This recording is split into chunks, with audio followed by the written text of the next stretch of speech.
Hi, everybody. We wanted to share another great saint story with you because the saints can be kind of like older siblings to us in the faith. We can look to them, get encouragement. So, Father, you said you really like St. Maximilian Kolbe, right? Yes. Want to share the story with us? Sure. So St. Maximilian Kolbe has always had, when I first heard his story, it was such an impact on me. I chose him as my confirmation saint.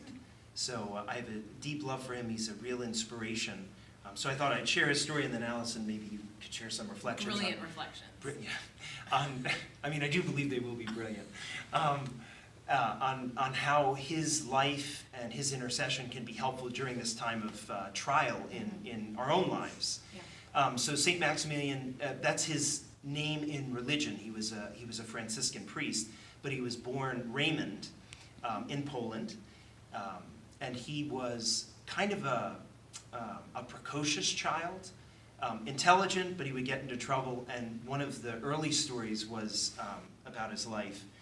His mom, whenever he would get in trouble, if she would get exasperated, she would send him to go and pray in front of the statue of Our Lady that was in his house. And there was one time when she just got so frustrated, she sent him, I think he was 9, and he went and he prayed in front of the statue of Our Lady, and he had a miraculous apparition. So Mary came to him, and she was holding 2 crowns. She was holding a white crown and a red crown. The white crown he understood to be the crown of purity, that he would give his life totally to God. And the red crown was the crown of martyrdom, that he would die for Christ. And I tried to put myself in that position, probably like any little kid when they're given an option between gifts, their choice is both gifts. So little Raymond chose both crowns, and the Blessed Mother smiled, and she disappeared. So from that time on, he continued to grow, went to school. At a young age, he decided that he felt the call to become a Franciscan, to join a community of priests following the way of St. Francis of Assisi. And he was very, very intelligent. He had been attracted to the military life and the idea of strategizing and planning. But he said he wanted to give all of that to Christ, and instead to become a soldier for Christ through the Blessed Mother. So when he was in seminary, he and another group of Franciscan seminarians, men studying to be priests, formed a community called the Militia Immaculata, the Army of Our Lady, where they would dedicate their life to the prayer of the Rosary and to winning souls for Christ.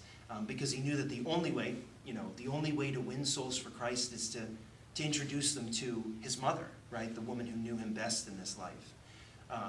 So he was ordained a priest, and then he was assigned to a community of Franciscans, and he received again his desire to win souls for Christ and to spread the gospel. He decided that he wanted to evangelize using media, which is interesting that we're using social media and video now. St. Maximilian Kolbe is one of the patron saints of media and social media because he founded the largest publishing house in the modern world. He had, and the whole idea was they were going to produce materials to be sent around the world to increase knowledge of the faith, devotion to the Blessed Mother, love for the sacraments. And imagine his publications were coming out, after the Communist Revolution in Russia, the rise of the Nazi Party in Germany, the spread of that darkness after, the early part of the 20th century. So here Maximilian was, and he surrounded himself with over 800 other monks. The largest monastery in modern history was founded by Maximilian Kolbe in Poland in the 1920s and 30s. And so they were doing this work. They were doing this work of spreading the news. For a period of time, he went and served as a missionary in Japan, and interestingly enough, founded his monastery, his little house, on a hill in Nagasaki. And after the bomb fell in Nagasaki in 1945, one of the only structures standing was the monastery founded by St. Maximilian Kolbe and the statue of the Blessed Mother that he blessed and placed there. That's amazing. So, amazing. So he did his missionary work. He came back to Poland. When he was in Poland, Adolf Hitler was coming to power in Germany. Then there was the invasion of Poland and the war in Poland. And Maximilian immediately came to the notice of the new Nazi authorities because he was a direct threat to the Nazi ideology. Here he was preaching Christ, he was preaching devotion to the Blessed Mother, he was preaching the dignity of the human person. All of those things stood directly against an idea of a master race, and that there are some people that are just more important or more human than others. So the SS, the secret police of the Nazis, visited the monastery, arrested Maximilian, brought him into jail. This was, I think, in 1940. Brought him into jail, interrogated him for a little while, but released him, basically trying to think that if they could scare him enough, he'd either shut down his presses or they would just change their message, right? They would just kind of go into hiding, because the Nazis assumed that these priests, especially Maximilian, would want to save his life, save his own life, rather than continue doing his work of evangelizing, which he did not do, right? They continued running their presses, and so the Nazis came back again, and this time arrested him and several of the other friars. And they sent them for a little while to one jail, but ultimately sentenced him to a period of time in Auschwitz, in the early days of the Nazi death camp at Auschwitz. So Maximilian found himself there, and I try to think as a priest what this must have been like. Maximilian did not have very good health. He had had tuberculosis when he was younger. Here he was in a forced labor camp. He was not young. And he had been trained as a priest. I mean, he was able to do hard labor, but he was trained in the work of being a priest. And here he was in this camp, and he wasn't able to celebrate Mass on a regular basis. He wasn't able to do the daily work of being a priest because he had to fulfill his labor quota. But he still devoted himself to doing what he could, being a Christian light. So oftentimes he would do extra work on behalf of other prisoners that weren't able to.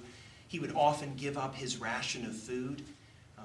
Sometimes at night, if he was able to get a hold of wine and a piece of bread, he would celebrate Mass in a corner of the barracks. He would spend the evenings hearing confessions and offering spiritual counsel to people of all faith or no faith. And then where St. Maximilian really shone was there was a day when one of the prisoners escaped from Auschwitz, and he got away. And so what the Nazi guards wanted to do was, their method was if they could not catch the person, they wanted to so punish the people in the camp to deter them by fear from ever trying to escape. So they could not find the man that escaped. So what they did was they lined up the men from their barracks. They lined up the whole camp, and they had them stand there for hours and hours. So this is after they had worked. They haven't eaten. They lined him up for hours and hours, and then the commandant decided he was going to use the old punishment system of decimation, which is either you kill 10 men or you kill every 10th man. And so the commandant randomly went through the guys that lived in the barracks of the man who had escaped and chose 10 men at random to die by starvation as a punishment that would deter anyone else from wanting to stand up to the Nazis. One of the men who was chosen cried out and said, "You can't take me, I have a wife and children." And so from the ranks, a voice came and said, "I will take that man's place." And so the commandant was so astounded by this, he went and said, "Who said this?" And so Maximilian stepped out, and the commandant said, "Who are you?" And Maximilian, his only response was, this is so powerful, his only response was, "I am a Catholic priest." Wow.